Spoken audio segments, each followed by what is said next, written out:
Sunday, we met together and we began to study what I would call the honest nest.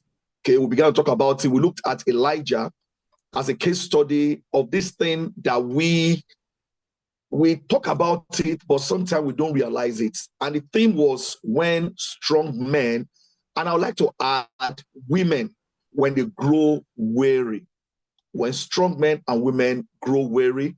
And the whole idea is to look at God's answer to burnout, mental exhaustion, and the silent battles that goes through our mind. That is what, and of course, our case study was the prophet Elijah, which arguably is a fiery prophet in the Bible.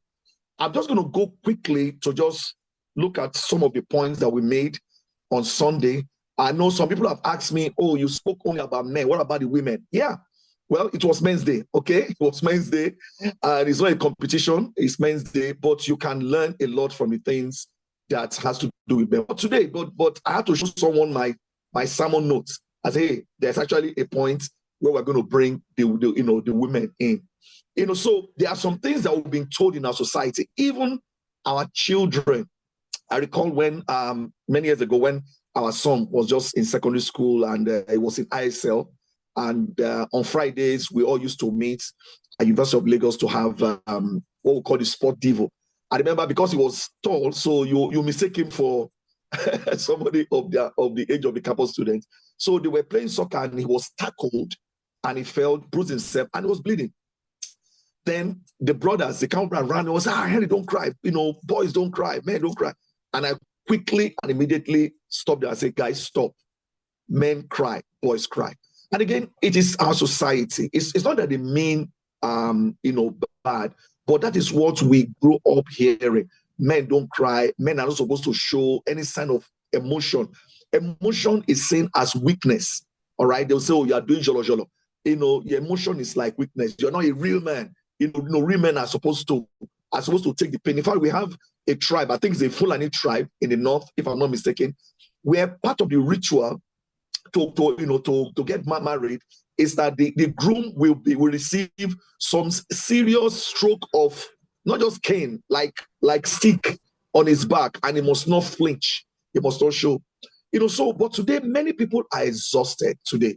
We're exhausted. Many men are discouraged. Now, if you are young and you're a teenager, you might not again understand. These are men and women who have been running this race for a long time. So it's not just one thing that makes you exhausted, but it is carrying a heavy load for a prolonged period of time. Many today are lonely, many are depressed, and many are battling addiction. Yeah.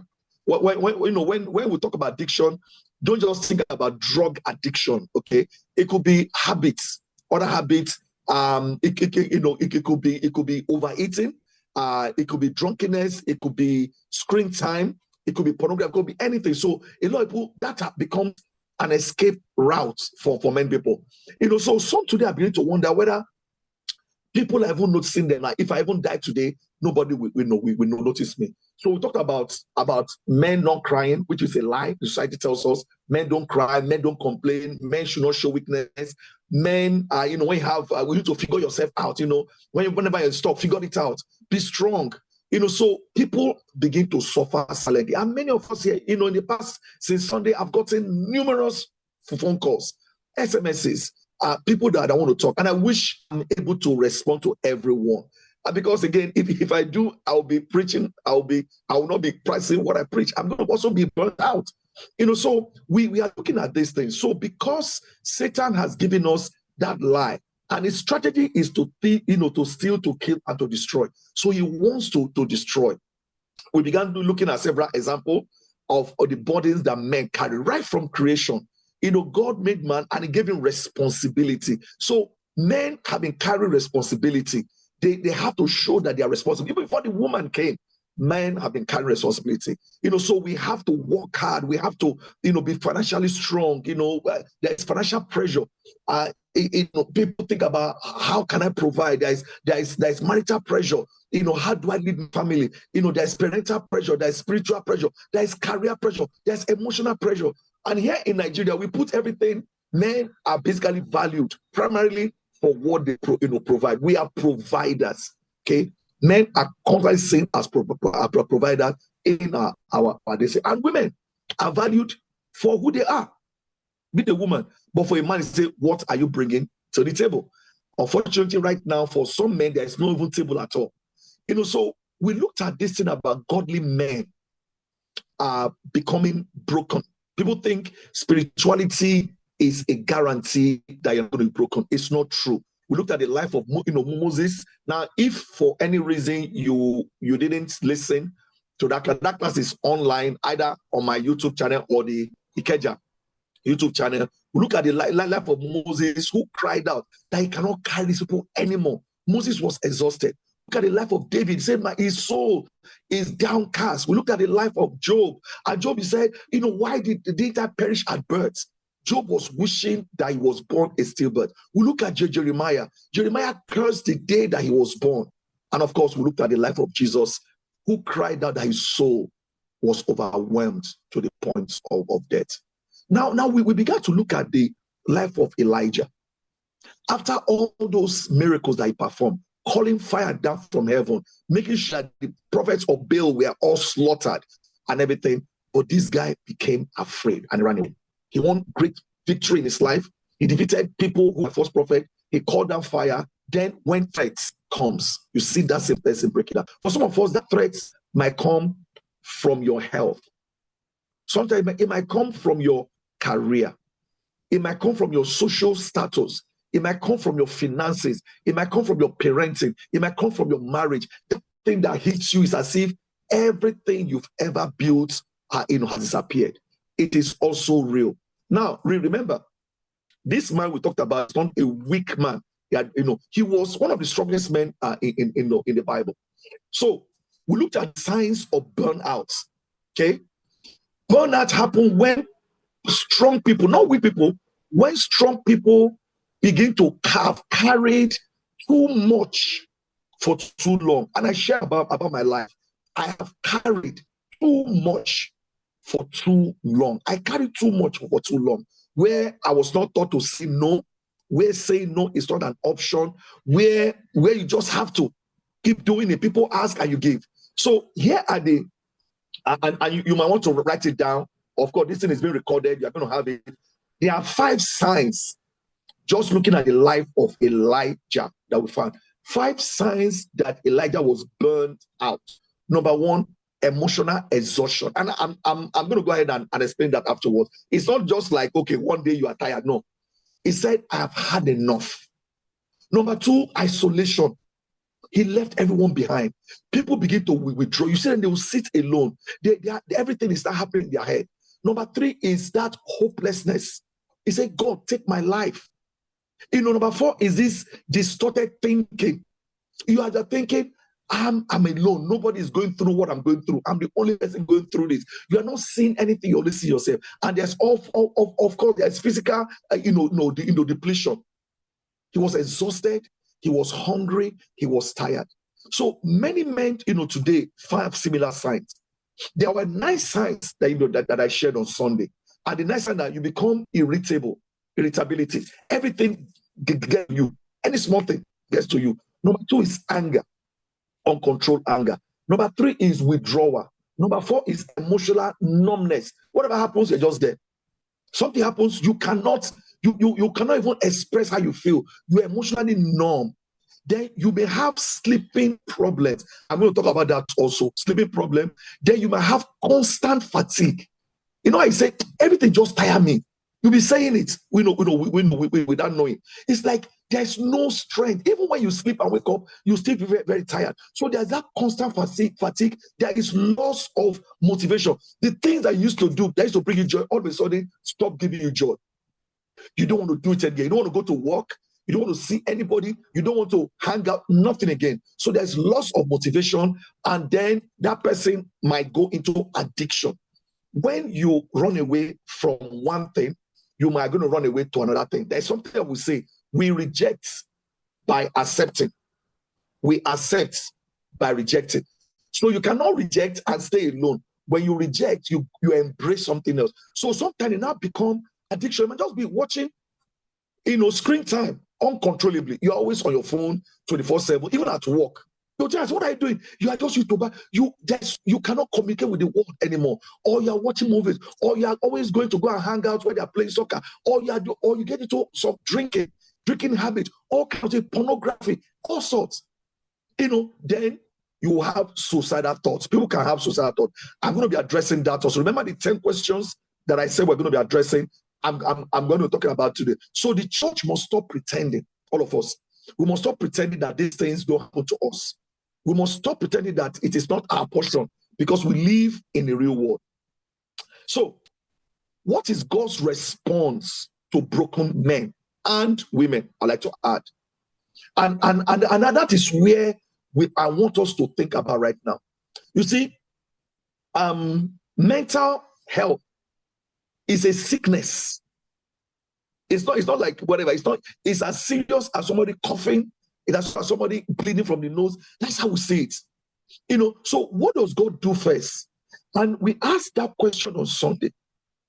Did God rebuke Elijah?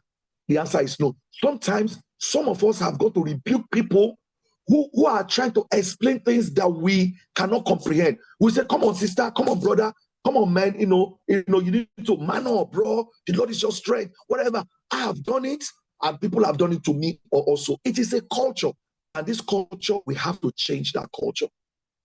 Okay? When we don't even allow people to grieve. So does God rebuke Elijah? The answer is no. Did God lecture Elijah? The answer is no. Did God accuse Elijah of being weak, dropping the ball, losing the ball? God did not do that. And by the way, let me tell us, one of the wrongest things you can tell somebody who is undergoing traumatic situation is to tell them that, oh, I understand how you are feeling. Brother, sister, no, you don't understand. Nobody understands. Even if you've gone through similar thing, you do not understand. Number two, it is not a time for you to start telling your own story. A lot of people, even when they venture to just open up, they say, oh, let me tell you my own too. When you say that, what you are saying is that what they are going through is not important. Yours is more important, and you suppress them.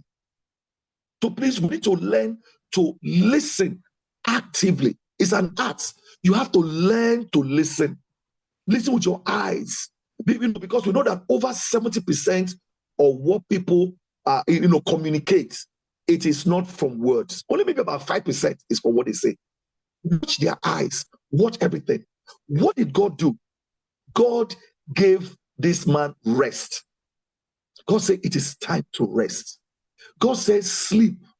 God said, have you eaten? You need food. God fed him again. God gave him water. God gave him time. You see, in our society, because we care so much, we are quick to rush to fix things. Those were the mistakes that Job's friends did. When this calamity happened to Job, they came. For the first few days that they came, that was the best time. They did not say, they were just looking at Job. Sometimes that is the best thing to do when people are going through traumatic stuff. Don't try to explain to them why they are going through what they are going through. It was when Job's friend now began to try to figure out, oh, maybe you didn't pay your tithe. Or maybe Job now became angry, like, come on, man, you guys know me. People eat in my house, people, whatever there. Of course, Job's self-righteousness was coming out. People like, in many times, don't try to figure out people. Just understand them first. Ask questions. So the first treatment that God gave him was not a sermon. What God gave him is recovery. And this is very profound. God gave him recovery. Sometimes most of the spiritual, things that men can do, the most spiritual thing that you can do is to go and sleep.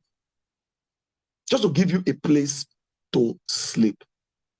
Sometimes is come over and rest. If where you are is to whatever they come to my place and just lie down and rest. I've done that many people before. There was a time a brother came for the assembly time. This has happened many times. And he came obviously from work or from school, and they are there. Within minutes, they just fall asleep. One brother came to my house and he fell asleep. He came around 6. And when he dozed up, I left him. The guy woke up past 10. I was going to say, bro, why did you wake me up? I said, because you were tired. It's not a time for you to start rebuking. Bro, you came to whatever, and you are saying, people are tired. Sometimes maybe that's what they need. That is the best help that you can do sometimes. Rest. Like I said, bro, take a break. Eat properly. Seek help. People also invited us to their home before. Just to come and sleep. Just to come and rest. So some men today are trying to pray away exhaustion. You don't pray away exhaustion. God will be telling you, go and sleep. There was a time, I won't mention the region. I went to go and preach in a region one Sunday. And the brother that I've known since we were all young disciples, single for like ever, So after service, we were fellowship. We've not seen each other for a long time. And the guy was telling me, I said, bro, he went to work. He drove all night. He just arrived the house around maybe 6 o'clock. In fact, he just came to church. I looked at him and said, bro, why did you come to church? You could have joined online. And he looked at me like an evangelist telling me this. I said, bro, you could have just joined online. You see, a lot of times we think it is by our work. Now, again, some of you might think, why are you telling us this? Why are you giving us freedom? Listen, you think it is by putting those laws that people are going to make it to heaven.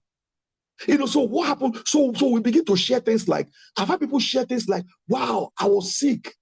Somebody was sick and he brought the and I'm not kidding you guys, man, this many years ago, and he brought drip. Say, I will come to church even with drip. And we help people like that. I remember, as a young disciple, I had typhoid. Serious. I was hallucinating. It was that bad. I was saying things. Then I started getting, no treatment. The last hospital I went was Dr. Francis Hospital when he was in Ijesha, what they call it, in Lawansin, King's Hospital. Some of you know. I drove myself, sick person, all the way from Ibeda, Shasha. On Sunday morning, I drove myself very early in the morning to King's Hospital to go and take chlorophenical injection. All those, whatever. Then I told Dr. Francis, I went there very early before maybe I left around 6 o'clock, and I told him that I was going to drive home, get ready, listen to me, get ready, and now go to church. And he told me, Emmanuel, if you do this, you will die. Because in my mind, and I can't imagine missing church. It's like a missing church. That is what I would call, faith or zeal without knowledge. That was the first time I missed church as a disciple. The very first time. Dr. Francis told me that, Emmanuel, if you do this, you will die. You need to go and rest. I listened to him, one, because he was a disciple, number two, because he was a doctor, more because he was a disciple. So what do you do when things that happen? I remember sharing about a brother. He's an elder now. Father, I hung out with him when I was in US 2 months ago, and he came to look at our work in Nigeria, our ministry and everything, because they were funding us at that time, the campus ministry. And he went back, and by the time I went to visit him back, by day one in his house, by his dining, he began to share with me his impression about Nigeria. This guy is not in Nigeria, it's an American. He began to share with me his impression about our country. Listen to what he said. I felt so ashamed. He said, number one, Emmanuel, you guys don't put value to life. I said, what do you mean? And he shared 2 examples with me. Number one, he said, your wife had malaria and you allowed her to come to campus devotional. I'm stunned. See, how can you do that? In my mind, I'm thinking, this guy doesn't know whether half of us get malaria there. See, wife has my was sick. We see it as a sign of, I'm strong. Then number 2, he said, when I came to Nigeria, we took him from hotel where we were staying, this many years ago, to come and preach in Ikeja. And so his sermon came before the communion. So he preached, somebody drove him all the way to the islands to go and preach a sermon at the service. Then they drove him all the way to Surulere, where we had a meeting. We had a meeting with the staff. Then we now had another meeting again at Allen Avenue. Before, when I was driving home, he was sleeping. And he told Emmanuel, in all this thing, nobody asked me if I wanted to do it. We just assumed that when you are here, we're going to, and instead we use the word, man, bro, we'll drain your blood. Things that we say jokingly. And he said, you guys don't put value to life. You see, there are challenging, dangerous social norms that we must all be able to counter today. We'll talk about that Men don't cry. If men don't cry, well, Jesus wept. David wept. Peter wept. Paul, Paul wept. Number two is that real men don't need help. Moses needed Aaron. David needed Jonathan. Paul needed Barnabas. Jesus needed, the three guys at the Garden of Gethsemane. He said, come and pray with me. Real men need help. Number three is that real men solve all their problems alone. God says never. God himself said, it is not good for man to be alone. We can't be in isolation. Number four, we have taught ourselves that seeking counseling means that you have a weak faith.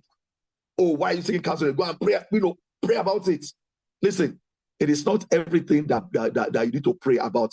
Even after praying, you need to go and see. The Bible said that the sick person needs a physician. So seeking help demonstrates wisdom. Proverbs repeatedly praises people who seek counsel. So let's talk about our sisters, today. You see, this message is not about making excuses for men. It's not about making excuses for men. It's about understanding what people go through, what men especially are going through. Now, I'm not making excuses for men that are lazy or men that, no, we're talking about this a general thing. Many men today are carrying burden that they never discussed. Many are taught from childhood, you cannot cry, so that has been their mind. You cannot complain, so that's their mind. Don't show any weakness, that's their mind. Some husbands today are not, quote, cold. Oh, my husband doesn't talk, he's very cold. He might just be exhausted.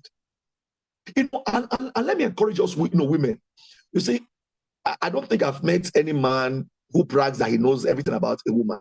Men don't know anything about women. And I think no man will be the first to tell you we don't know anything about women.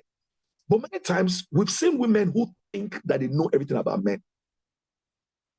We live in a country where a woman has a child and he begins to call his son, the child, daddy, and call the husband baby. They never expect the men to grow up. Where it's like it's as if men must take permission for everything that that they do. Now, naturally, women are nurturing, women are caring, but sometimes you might not know. You might be micromanaging your husbands. And if there's any men that feel that way, type in an amen in the chat. Type in an amen. Sometimes some men have come and said they feel micromanaged. He said, can't we make a decision? Women make decisions, but sometimes women need to also allow men to make mistakes, to make decisions, and just look away. They are not perfect. They don't have to be perfect. And I think men are discussing this. My prayer is that after we finish this series, this we're doing, we're going to set out time. We're going to have group discussion for men. We have to, just like the women too, want to have their own. It's easier for women to say, oh, let's go and have our own. But men, we have to invite them. It is not easy for a man because of the way men are wired.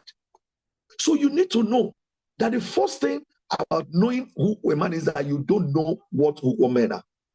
Some fathers are not uncaring. Oh, you're not caring. They might just be overwhelmed because they are bottling all these things. I don't tell them, I say, you're not talking. I'm going to share with you how men will want to be treated. Some brothers are not distant. They might be hurting.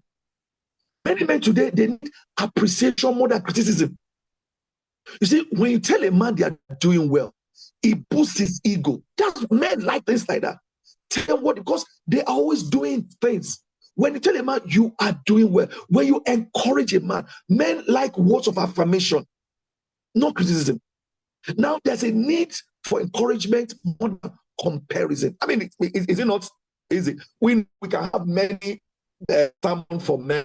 I mean, for women, Women's Day, Women's Day. We're not going to do that. No. But immediately something is done for men, women will come and say, what about us? You see, even in our church. Now, you're not doing it because you whatever. That is how you are. So self-awareness is very, very important. It's as if we are competing.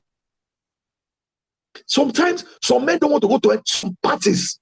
Some men, you see that it's as if they are dragged to those parties. Women will wear their gele, whatever. Look at one man. Men will just go and stay one corner, one part. Why are you here? It is my wife. Ask men, what do they want to do? Not as that what you want to do is what they want to do. We need partnership more than pressure. Women are not inferior. What women are assistants. Women are divine partners. God designed man and woman to complement one another. The family works best when both support one another. You see, there are biblical remedies for stress and burnout. Stress, burnout, and depression. Now, the Bible says in the book of Psalm 62, verse 8, it talks about pouring out your heart to God, for His your refuge. Number one thing is that you can pray. Don't pray internally, pray out. Okay? It has its own healing factor. Don't just pray in the spirit. Don't pray internally. Pray out. Go to a place that is quiet, whatever there, and talk, speak out. It can help you. God can handle your honesty. There's nothing you can say that God will say, yeah, but God can handle your honesty. Number two, you need to build godly friendships. Every man needs three things: God, family, and brothers. A band of brothers. You need God in your family. Go to isolation. What it does is that isolation magnifies suffering. The more you isolate yourself, the more you suffer. Listen, I have people that I run to every time. I have a band of brothers at the different places. Even this week, I'll have phone calls. Even today, I've made phone calls, whatever. And there are people that I talk to, and my wife knows. Whatever, my wife says, okay, I'll go and see your friend. Go and talk. My wife knows that there's some things she will not be able to help me with. But she knows that I have people that I can go to. Last week, Friday, I drove all the way to go and meet another friend to just offload all of this thing. Then we have number three, we have to rest intentionally. On Monday, a lot of people wanted to reach me on Monday. I couldn't be reached. I didn't want to be reached. I was not picking calls, whatever, and every single thing. Because since I came back from my trip, I've not rested. So Monday was my Sabbath. In fact, I did not do as much as step out from my house. I didn't even go to the balcony. I'm not sure I even went to this living room. It was just my room. I was there. And that was when, after the devotional, I slept and slept. Now you might say, okay, well, you are working for yourself, so it's easier for you to do. Yes. But you too have to find what works for you. In the book of Exodus chapter 20, the Bible says, remember the Sabbath, 6 days. Then God said, on the seventh day, God ceased from his work. Not that God stopped working, whatever, but it was like ceasing. And so there's a time. Abraham was, I think it was Roman, what we were sharing on Sunday. And he mentioned something that is very profound, which I also know. There's a need. You see, when you sleep, that is when your body rejuvenates. That's when your cells multiply. The more you don't sleep, and one thing about sleep is that you can never catch up on sleep. You know how you say, okay, well, I didn't sleep, let me go and sleep with someone to catch. You can, anytime you lose sleep, that time has gone. You don't recover it anymore. And you reduce your lifespan. If there's someone who has not just inspired me, but also challenged me in the habit of sleeping, it's our brother, Mr. Wamai again. In fact, I said I was going to put him on the spot. So, Mr. Wamai, if you are there towards the end of this, I'm going to ask you to come and talk about how you sleep. Okay, that's why he doesn't have gray hair, because his hair looks real nice. So you need to rest, and rest is not laziness. So because we grow up saying, you are sleeping, lazy boy, you are sleeping. We think, so whenever we rest, it's guilt. Even when you sleep, you are feeling guilty. Rest is not a laziness. Rest is actually obedience. You don't have to do something. Lock everything out, sleep. Then Romans chapter 12, verse 22 said, renew your mind. Transform yourself by renew your mind. Negative thoughts can become a spiritual stronghold. People that know me know my house, but I don't watch anything gory.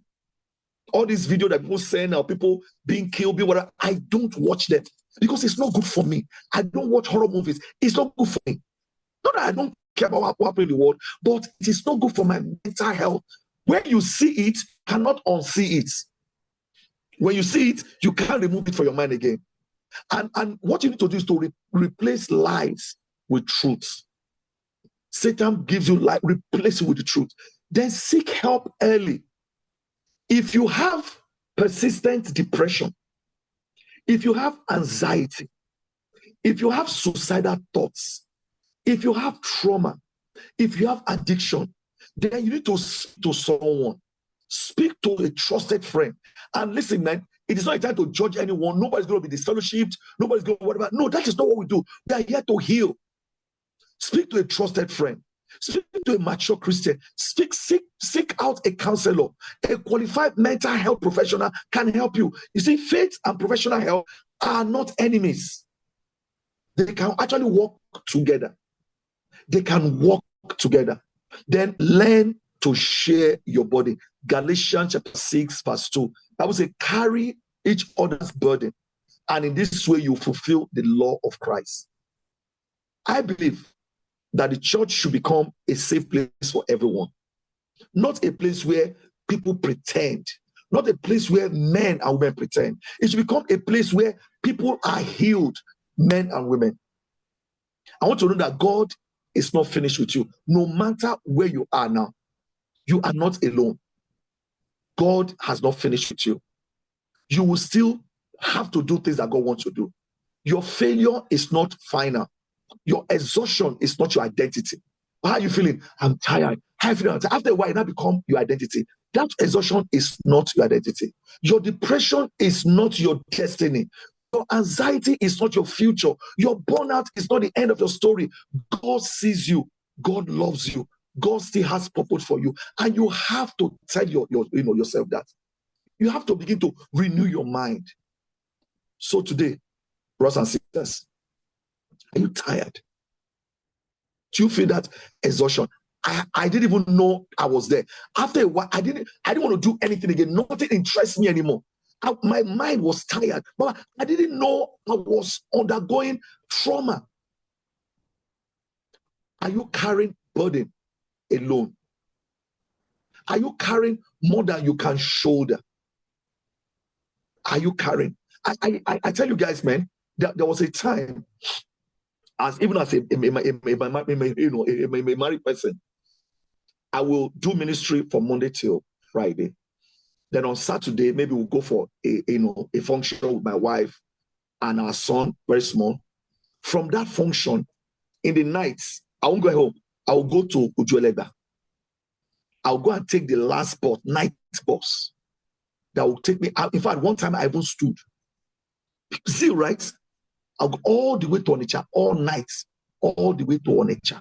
I'll get to Onitsha on Sunday morning. Then I'll go to the house, freshen up, then go and preach.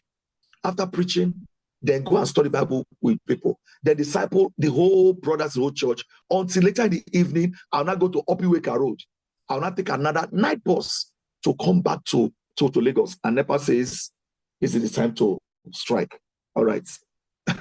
Sorry about that. And I'll come all the way, night bus again, all the way to Lagos. Then I'll land 5 o'clock at Ojota. From Ojota, I'll find my way home. Then I'll go home, freshen up, and go to staff meeting. You see, how long can one person last if you do that? And you don't know that it begins to pile up. Yoruba will say, "Aralo fabosi." All the stress. And please tell anyone who is struggling to join. I'm sure we are broadcasting this thing on YouTube because we have hit our threshold. We are 100. So anybody that wants to join, maybe we are on YouTube. I'm not sure, but Mike will to answer that. But if not, this is recorded. We are going to get the record.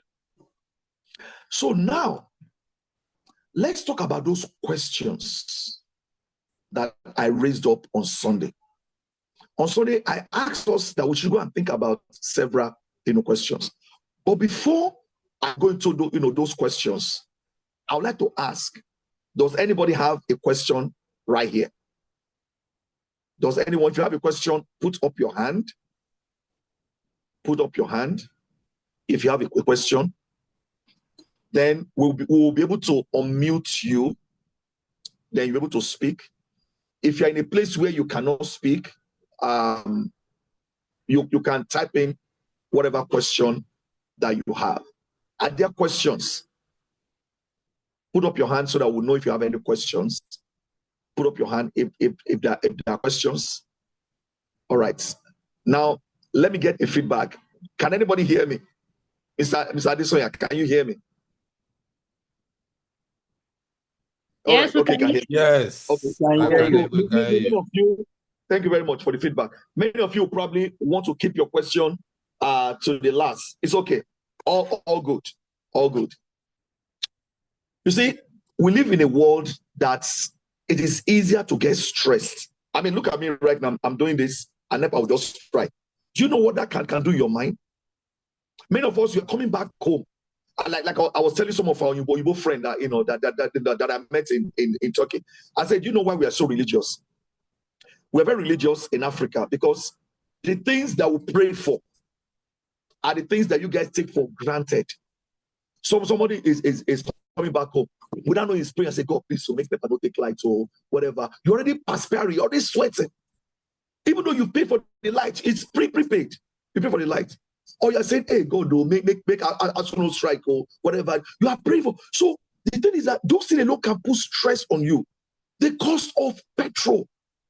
You can remember just 2 years ago, 3 years ago, you can buy those yellow 25 liter, 30 liter. It was less than 3,000 naira. Less than 3,000 naira. Right now, 5,000 naira cannot fill up a 4 liter can.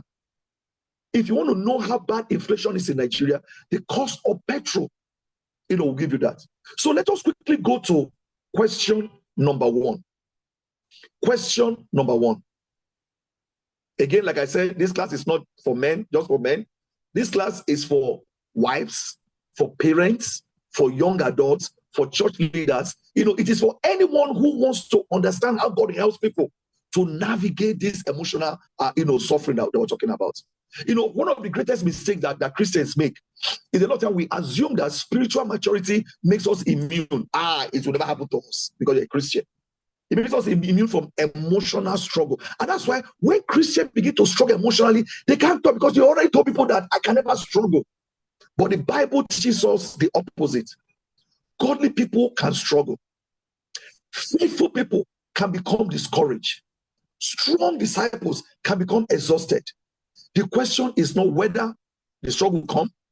The question is how are we going to respond when the question comes. So I want you to type in the chat box right now. Question number 1: is depression a sin? Is depression a sin? I'm going to have one eye on that. Is depression a sin? Okay. No. Everybody's saying no. Okay. I want all of us to believe it, that depression is not a sin. So when somebody is depressed, they have not sinned. Don't treat them as sinners. All right? Good. Depression itself is not a sin. However, how we respond, remember you can react or respond. How you respond to depression may involve sinful or wise choices. How you respond. But the condition itself is not sin. Depression itself is not sin. And I'm going to define what depression is, very soon. But how you respond to depression, it may involve sinful choices. For example, people are depressed, they go and start smoking. People are depressed, they go and start committing morality. People are depressed, they go and start drinking and getting drunk. So how you respond to them? But the condition itself is not a sin. So the biblical example that we looked at on Sunday is very clear. Elijah, he was depressed, he wanted to die. Yet God did not rebuke Elijah. God cared for him. Second example, David, his soul was downcast. David experienced emotional darkness in his life. Job himself was wishing that he was never born. They were depressed, yet God did not call him unrighteous man. God said, this is a righteous man. So here is the important distinction. I'm going to be speaking to you as an evangelist, as a teacher, and also a therapist and a coach now. So some things I'm going to be saying, they're going to sound like what you hear from a counselor. Now, there's an important distinction. There is a difference between feeling hopeless. Anybody can feel hopeless. The difference between when you feel hopeless and when you choose hopelessness. Those are two different things. Anybody can feel hopelessness. It's a feeling that comes to you. But when you choose hopelessness, then that is where the problem is. Number two, there's a difference between experiencing sadness. I can express sadness when you lose something or when you're hurt. There's a difference between experiencing sadness and rejecting God. Depression is often a combination of 5 things. Depression is a combination of 5 things. Number one, there can be emotional factors in depression. So it's not something that you can see easily. Like somebody said, if you go to an X-ray, and I've done X-ray before, X-ray usually of my chest and on my knees. I've done several X-ray before. There's nothing as good as when you have a problem and you go and do an X-ray, and X-ray shows you everything. But unfortunately, depression, you cannot see it. There is no, somebody can be laughing and still be depressed. Somebody can be coming to church and be singing, even doing communion or preaching. I was preaching and I was depressed. People didn't know. Even me, I didn't even know I was depressed. I was just playing the part. Like I said on Sunday, the difference is that some of us are better dressed when we are going through all of these things. We all go through it. There could be an emotional factor in depression. There could be a physical factor in depression. There could be a spiritual factor in depression. There could be a relational factor in depression, and there could be life circumstances. Listen, when life throws you under the bus, you know you'll be depressed. When you are sick and doctors come to you and say, we don't know what is wrong with you, you'll be depressed. When your rent is due and you don't know how you're going to pay, you'll be depressed. When your children's school fees is due and you know they're going to resume and there's nowhere to whatever you're going to be. So it can be emotional, it can be physical, it can be spiritual, it can be relational, it can be. Think about it. Each time they announce that, oh, we're going to have what do you call it? We're going to have things camp, and you hear 50,000 naira. Who tell me you're not depressed? And you say, and I have 3-4 children. Depression will come. You won't talk, you just be quiet. That's why you won't be able to say amen. You wish why they haven't come to church today. And that's why I do not subscribe to shaming. Sometimes we think we are helping ourselves. Oh, put up your hand if you have done ABCD. Please, we should stop doing that. What we are doing, you are shaming other people. Because it's not about a saint. Don't shame people. There was a brother who didn't come to church that I know very well. It was years ago. He didn't come to church. Then when I had combined service, we used to have combined service then, and I saw him. Some of you must have heard me share about this story before. And I said, hey, bro, where have you been? I've not been seeing you in church. And the guy put his hand, he said, because of his wife. So what did your wife do? What did your wife do? He said, my wife is always saying, I'm not paying tithe. I said, hey, is that the truth? The guy said, I collected loan from workplace to pay our house rent. I collected loan to set up a business. Go to whatever there. You only and transport money. I don't have any money to go to. But all my wife is talking about, you didn't pay on time. And I said, bro, you don't have to feel bad. I looked at me. I said, you don't have to feel bad. So you will be able to give like 1% or even like 1 naira, whatever. The guy laughed. I said, whatever you have, God knows. God knows your heart. So sometimes we shame people. We become like Pharisees. So when somebody says, for example, I feel depressed. Somebody saying it to you. I feel depressed. Our first response should never be, you need more faith, bro. Please don't say things like that. Our first response should not be, rather should be, tell me what you are carrying. I want to know. All right. Now, I'm going to go a bit fast right now. And I'm going to go back to the chat box. Second question. Can a Christian have suicidal thoughts? Can a Christian have suicidal thoughts? Let me go to the charts. Okay, so the very distinction, right? The first question, maybe those to type no. Second question is yes, sure. Okay, A Christian can have suicidal thoughts. I will tell you, there was a time when we were still doing our campus conference. We are at what do you call it? Ecotourism Beach Resorts. Beautiful place by the Atlantic, nice hotel, every single thing. Every students came from Ghana, from Togo, from Benin Republic, from Abidjan, from Kenya. People, it was fun, 5 days. And I was called. I remember it was Dr. Toke. Dr. Toke, we brought her in as an official doctor for the. He brought her and said there was one of the participants who was depressed. And this guy was at the beach in the evening. And I went there and I sat down with him. I didn't say anything. I just sat down with the brother. After a long time, I asked him, how you doing? You know what the guy said? The guy said, wish he was dead. He said he feel like committing suicide. And I said, what's happening? He was born with a particular ailment that doesn't allow him to live life to the full. I can imagine him coming to that kind of place. People are eating, he can't eat. People are whatever, he can't do. Whatever. He was like, what kind of a life is this? Sometimes people are there. So depression, a Christian can have deep depression. There is a necessary but very, very important conversation that we need to have. Even sincere believers may experience suicidal thoughts. The Bible records people, individuals, who wished to die. I will sing them. Moses wished he was dead. Elijah wished he was dead. Job wished he was dead. Jeremiah wished he was dead. These are strong believers. These men are not unbelievers. They were overwhelmed. So sometimes you can have that thoughts. Now, what are suicidal thoughts?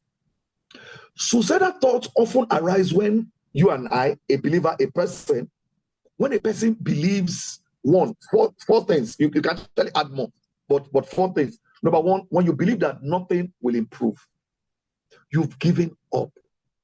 Say, it will never. I've tried everything. I have tried and I've tried.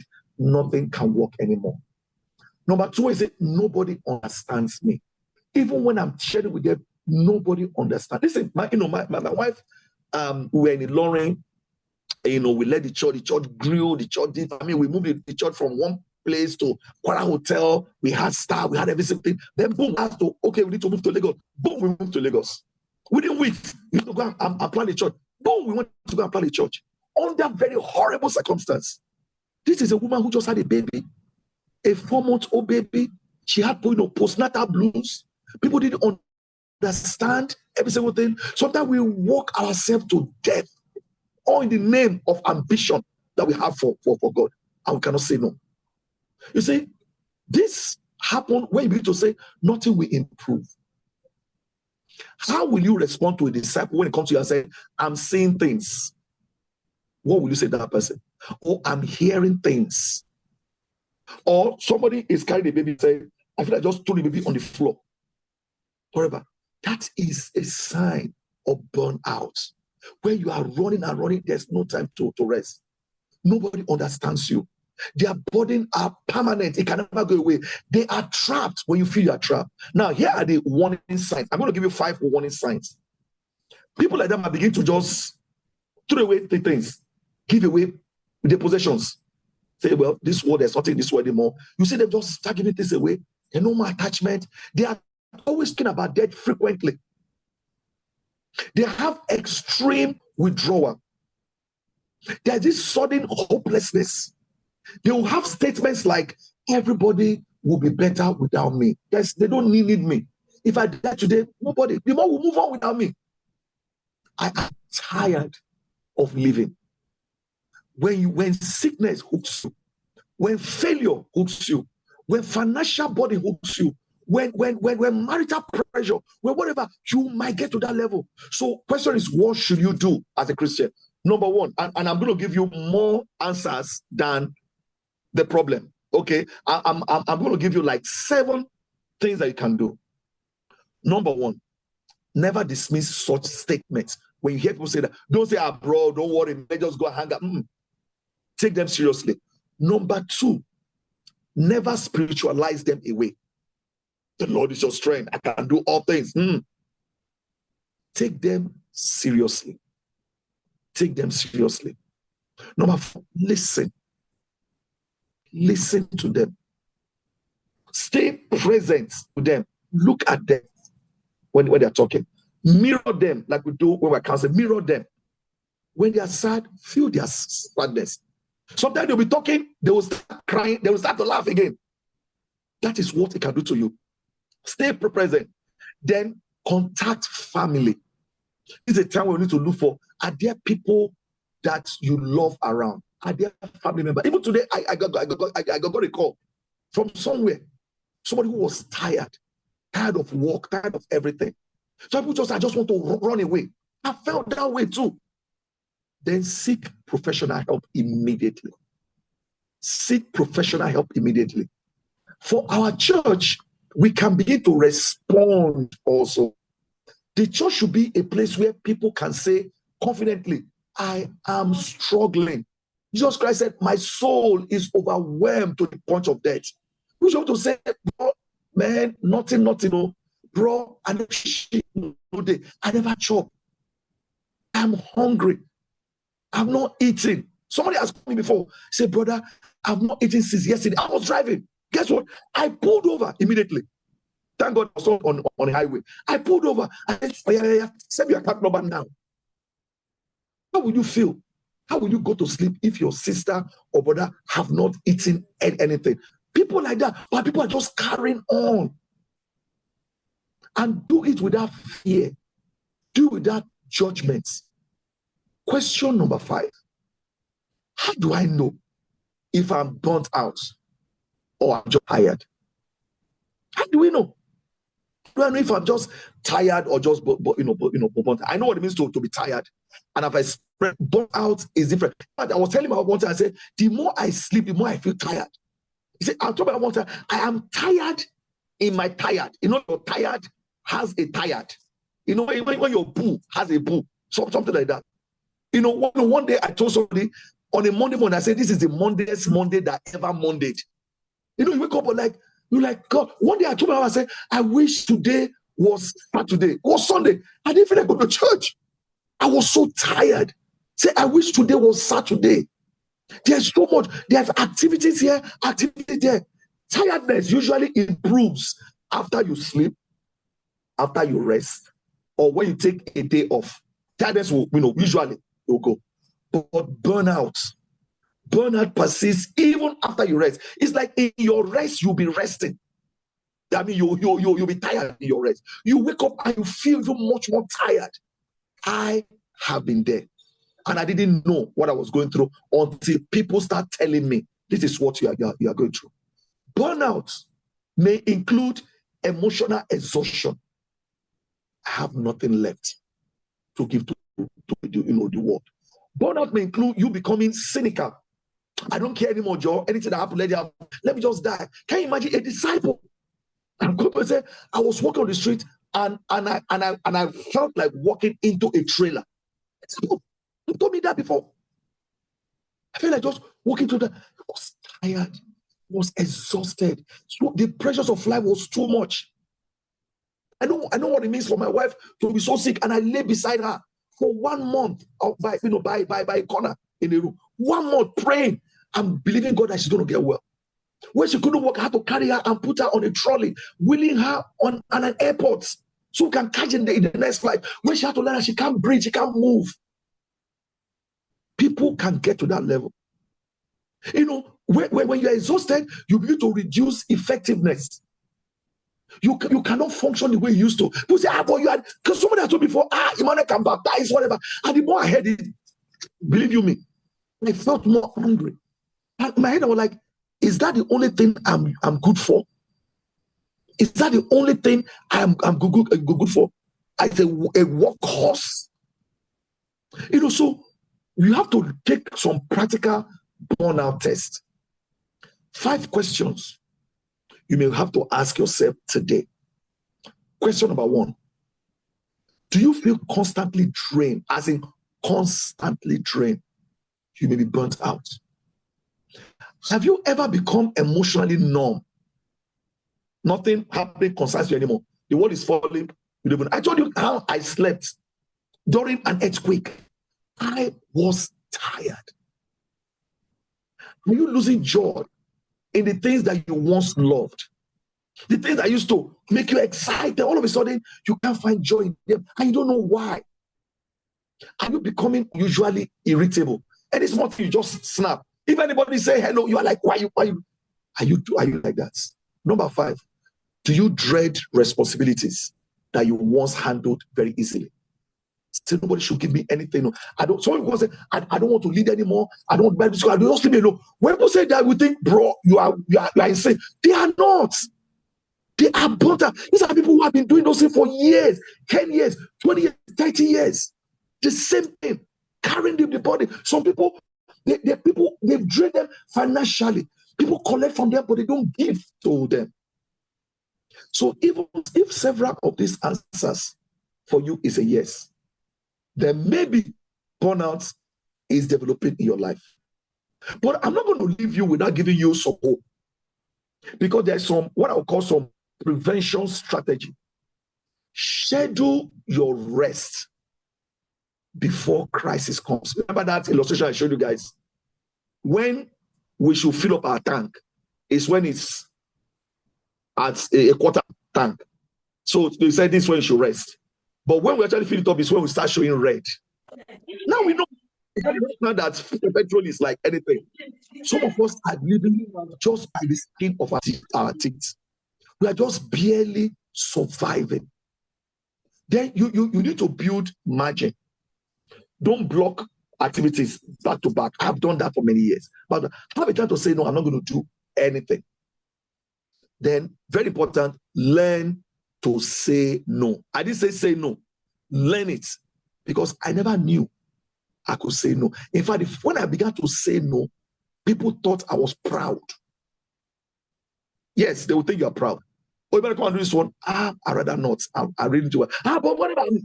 Because they've always seen you say yes, yes, yes, yes, yes. The day you fall and die, the world will continue. Number 4, delegate. There's some things I don't have to do. People call me, come and do this, come and do that. Oh, bro, I know you can do this. One of our leaders called me. Oh, there's this young Christian thing that we're working. We've done program for 2 years. Oh, can I play extend it? I said, I can do it, but not now. I can do it when I have to. My life does not depend on it. But Emmanuel now, whatever. I know, but I'm juggling other things. Before, I will kill myself to do it. So let me ask you another question. If you will, I want us to think about this. When should a Christian seek professional counseling? When should a Christian seek professional counseling? You see, I want to think about it because the common misunderstanding that we have is that many believe that counseling is only for people in crisis. That's why people only go to hospital when there is crisis. They don't go for checkup. Just when there's crisis, that's when they start coming. But that is not true. We visit doctors before a condition becomes fatal. That's what happens. So the same principle applies to emotional health. Don't wait until you are like me. Seek help today. If you are experiencing persistent sadness, you are always sad. Seek help to understand what you're going through. If you are experiencing anxiety, constant anxiety, seek help. If you're experiencing panic attack, seek help. If you're experiencing trauma, seek help. If you're experiencing grief that overwhelms your daily function, seek help. Even if somebody dies around you, sometimes we go for funeral, somebody dies, and we carry ourselves, we don't unbundle. If you're seeking marital difficulties, seek help. If you're facing addiction, seek help. If you're having suicidal thoughts, seek help. Especially if those symptoms persist for weeks or months. You know how they say, if condition persists after 2 days, go and see go and see your doctor. Because it's no longer ordinary. God has given us biblical principles repeatedly to help us. Seeking help is not weak, it is wisdom. I'll answer the fifth question. And the fifth question is, what is the difference between faith and mental health treatments? Now, the first choice, some people will think, oh, either faith, is that I choose faith or I choose treatment. Oh, let me just go and pray and I'm going to be fine. The Bible teaches us to avoid extreme. Say, bless the man who avoid all extreme. Example, if your car breaks down, what are you going to do? I'm going to say, don't worry, I'll just be managing it. I'll be pushing it every morning when I'm going to work. You can't be pushing your car. If your leg breaks, you can't say, let me pray over it. No, you go to Igobi. You seek treatment. So both are proper. You're going to pray, but you're also going to seek treatment. So likewise, pray, study the Bible, seek wise counsel, obtain professional support when needed. Sometimes people think, oh, I don't want to appear weak. I don't go to the doctor until it becomes too late. See, God can heal you through many means. I agree. God can walk through prayer. God can walk through scripture. God can walk through Christian community. God can also walk through medical care. God can walk through counseling. God can walk through life changes, even just changing your lifestyle, like exercising when you should, like eating early, don't eat late, like saying no. So these are not enemies. They actually work, work together. Now I'm going to speed up so that we can finish up the questions, because these questions are very important. Question number 6: how can wives support struggling husbands? Or vice versa. First, women, you need to understand male condition. The way men think is not the way women think. Stop trying to figure out men. Don't figure out men. Ask them. Many men today, we are taught to remember, don't cry, don't complain, solve your problem or whatever. So as a result, many men hide their struggle. It is natural for men. We just manage. But for a helpful response will be, instead of you, oh, why are you not talking now? You're not talking, you're always whatever. Why don't you try by saying, I am here whenever you are ready. I'll listen to you. Create an avenue that people want to talk. Instead of saying that, you should be strong now, you're not a man, you should be strong. Try saying, you don't have to carry this thing alone. I can help you. What can I do to help? Don't tell people what you think they need to do. Ask them what, because what is rest for you might not be rest for them. There are 5 powerful gifts that a wife can offer to the husband. Number 1, respect. Respect is healing. Men, when they feel respected, their healing will start. Number 2 is encouragement. Number 3 is listening. Number 4 is partnership. Number 5 is prayer. Now, let me ask a question now. And I want the men to answer, if you want to answer. Then later, and I want the women to try to answer also. And my question is, all the men, why do you think many men today find it difficult to discuss emotional pain? And the mic is open at this time. Why do you think, men, let's hear from you.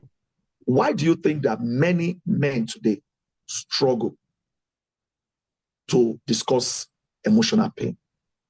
It could be you. It could be somebody that you know. Why? Let's have Solomon or Joby, please. Unmute. Okay. Good evening, Uncle Emeh. Thank you very much for the question. Well, what I think is that one of the reasons why men fear to express their emotional pains is because of criticisms or that they might receive when they are trying to pour out their pains. They might get criticized or misunderstood, or maybe stigmatized. So those are some of the reasons why men would not want to really pour out their emotions. Thank you. That's what I think. Thank you very much. Now let them just go further. Have you ever felt any of this way before? Ever felt this way before? Okay. Are you Have asking? you ever felt? I Have you ever felt? should I respond? Yes, you. Yeah, Okay, it's a yes or yes, no. yes. Okay, Yes, thank you. yes, I have. I felt that way. I too have felt that way. Now, let me go to the chat box. Somebody said when you before, okay, because of embarrassment. Yeah. Now, but Adefolu, you want to share? Then after Bode, then let's ask a woman. Let's see women if they also share those. But go ahead. Thank you so much, Doctor. Sometimes when men don't want to share their emotional pain, it be as a result of the assumption that men don't really have to share about their pain. Men are known to be able to carry burdens and all that. And the way people will look at you, sometimes they make you feel, are you not a man? Can't you manage it? Can't you survive it? Yeah. Thank you. That's very good. Thank you. Like, In fact, people go to the point of saying, now, somebody will not even listen. yeah. People often go out and say, why are you doing like a woman? They will attribute it to feminine thing. So men don't want people to call them women. Let us ask Mrs. Zacchaeus. Mrs. Zacchaeus. You want to answer? Good Thank evening, you. sir. Good Yes. evening, sir. Okay, Good I evening. think more like the way our society has programmed the men. I don't know if you remember that song that they say a man's not supposed to cry. Yes. So yes.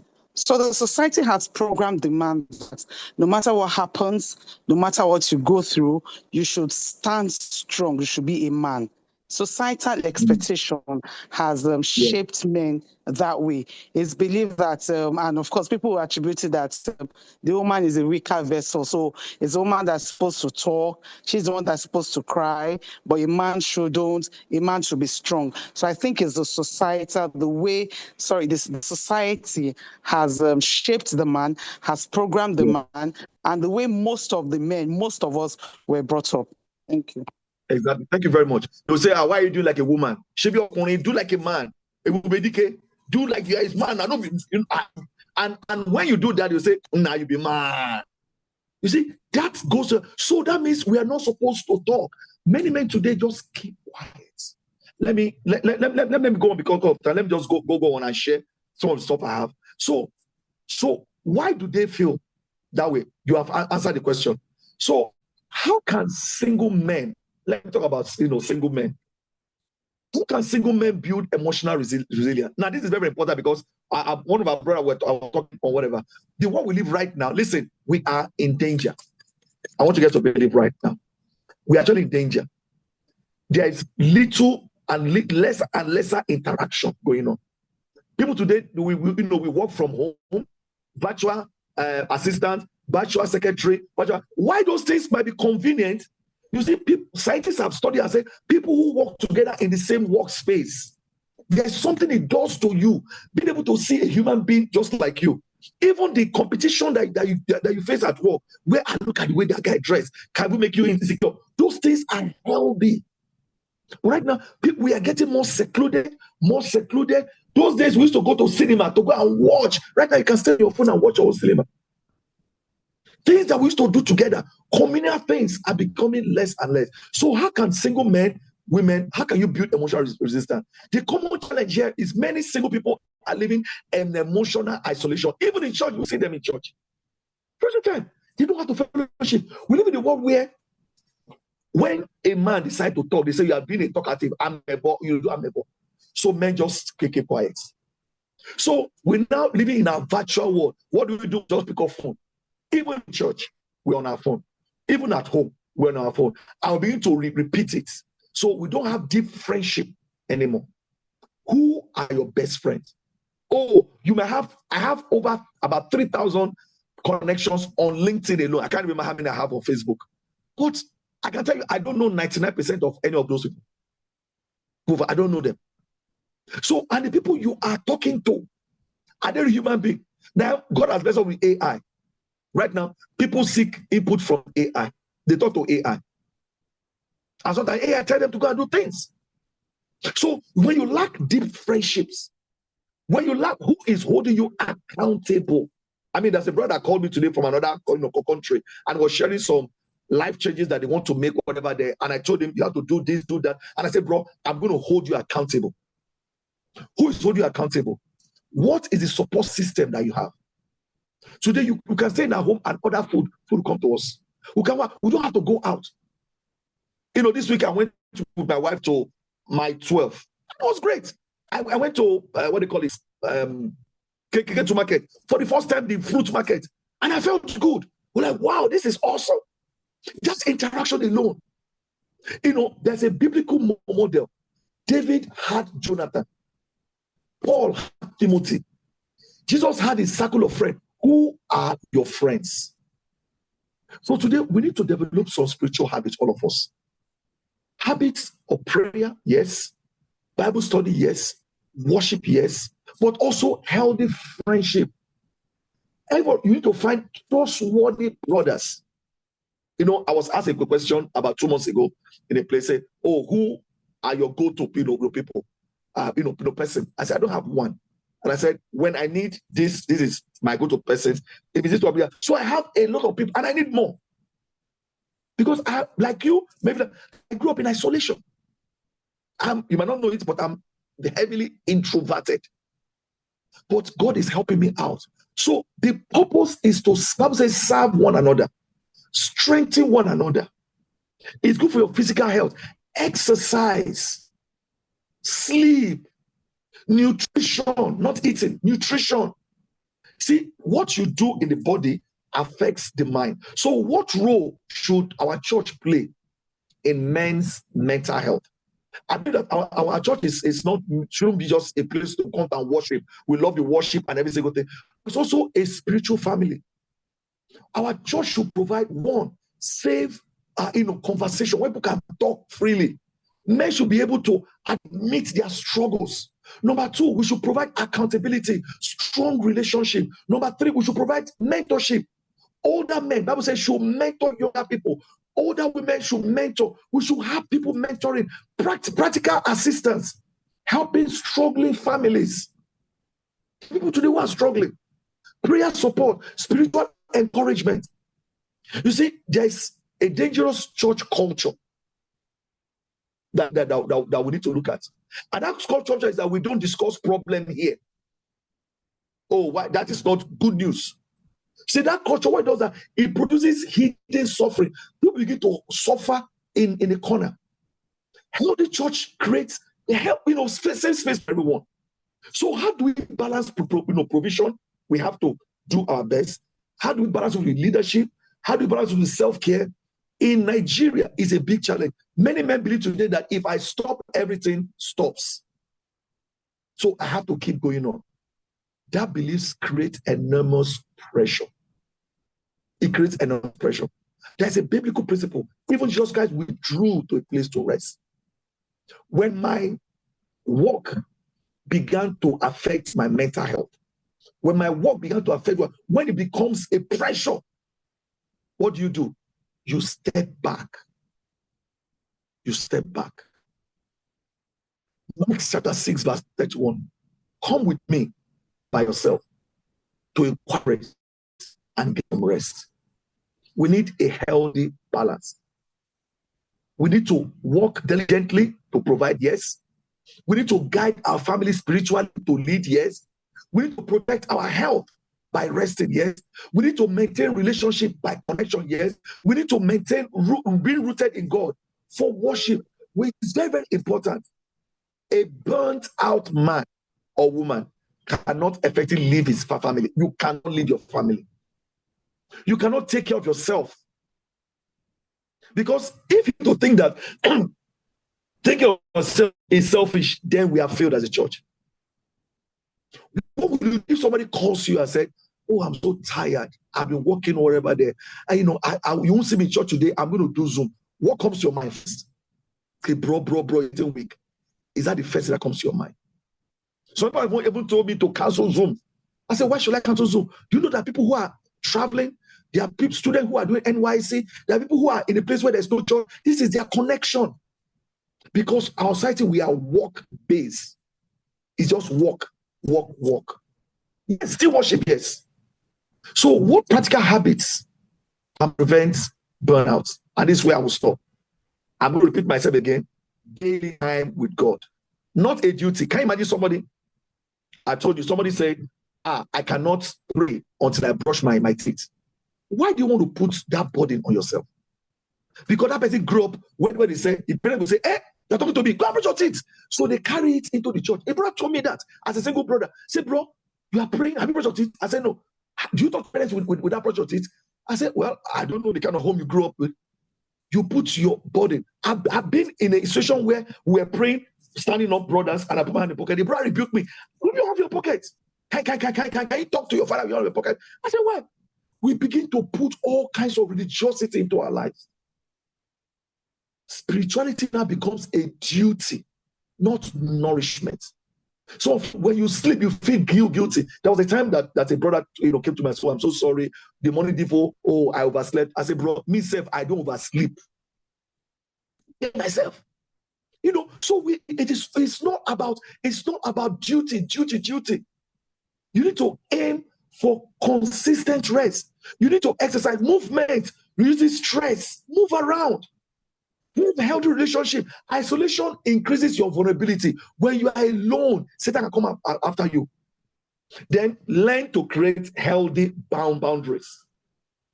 Learn to say no, not now. Can I do it another time? You don't have to go to every party. You don't have to attend every function. You don't have to.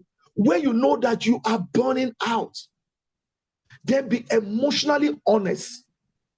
Talk before pressure becomes crisis. Be honest. Bro, I would like to do it, but I can't afford to.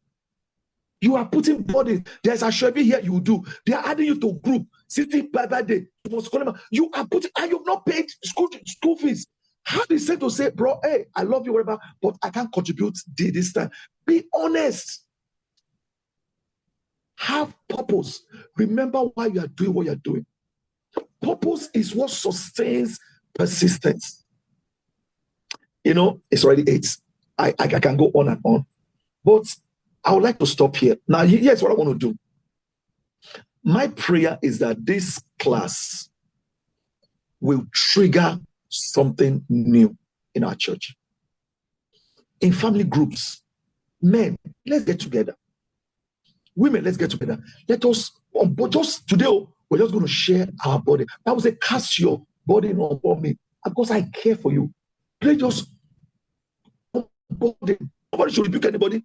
Nobody should advise. No, it's not a time for advice. Nobody will rebuke. Just listen. When you pray, and see what's going to happen. For the men, I would like to advocate that we begin to form a band of brothers. Well, even if it's once in a month, to offload, to share, to talk about. There's something that it does to all of us. I'm going to stop here because we're out of time. But I'm going to ask if there is any question that you feel that is bugging you right now. Again, I apologize for those who want to join. We are over 100. I mean, we can only take 100. Add questions. If there is no question, I'm going to add you. I'm going to ask you to join. I'm looking at Mr. Adesoya. Mr. Adesoya is also pressurized. He can't wait to stop working. Ask him, he will tell you. He can't wait. Can't wait. You are like, if I have his job, I'll go to heaven. It's not easy. And when he shares it, I'll just laugh. Say he can't wait to just retire. There's so much else to be done. If there are no questions, I'm going to stop at this time, and I'm going to refer us back to our duty continuity announcer, whoever that is that Mr. Adesoya? And you're going to tell us what we're going to do. But this is to trigger conversations afterwards.